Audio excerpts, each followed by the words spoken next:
On the ward, there was quite a lot of violence and aggression which was being exhibited, and sexualized comments that were made by patients towards staff or from patients to patients. Bracknell was one of the wards that piloted the violence reduction project within forensics. I felt that staff morale was quite low at the time, and there was a culture of sort of blame around violence. Staff on the ward and patients reported feeling quite unsafe. And we're not living just to be attacked by one another. We just want to be respected, and staff are respecting us, and we respect staff, so we don't discriminate. I think for West Ferry, the very nature of the ward, there's a high level of violence and aggression because we've got a lot of risk that's funneled onto the ward, but also deciding that violence and aggression is not normal.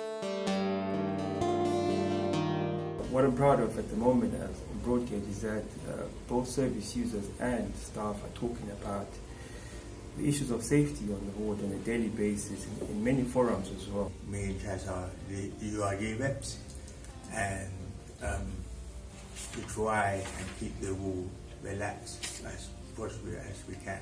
Because sometimes violence is so difficult to communicate and have that space to think and be supported. So I think for me personally, I think having that safe space and knowing that someone is there to look after you is one thing I'm proud of my team. Our MDT involvement, when we first started the project, it was really difficult to get our consultants, our psychologists, our OTs on board. But as it's gone along, we have at least 2 safety huddles a day now.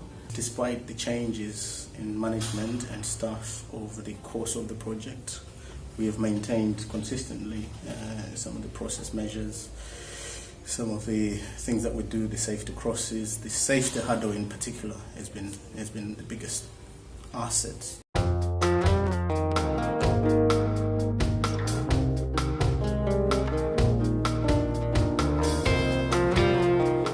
The future is great because this work must continue. We've decided as a team that we must continue. And the way that we're going to bring that forward is that we're going to make it more collaborative, so bring in service users, we're going to introduce some psychoeducation around stress and what they think helps them and doesn't help them in those situations. So in terms of the future, so we'll stick to that consistent safety huddles, and it doesn't have to be a senior member of staff present, it just be embedded as part of the culture on board.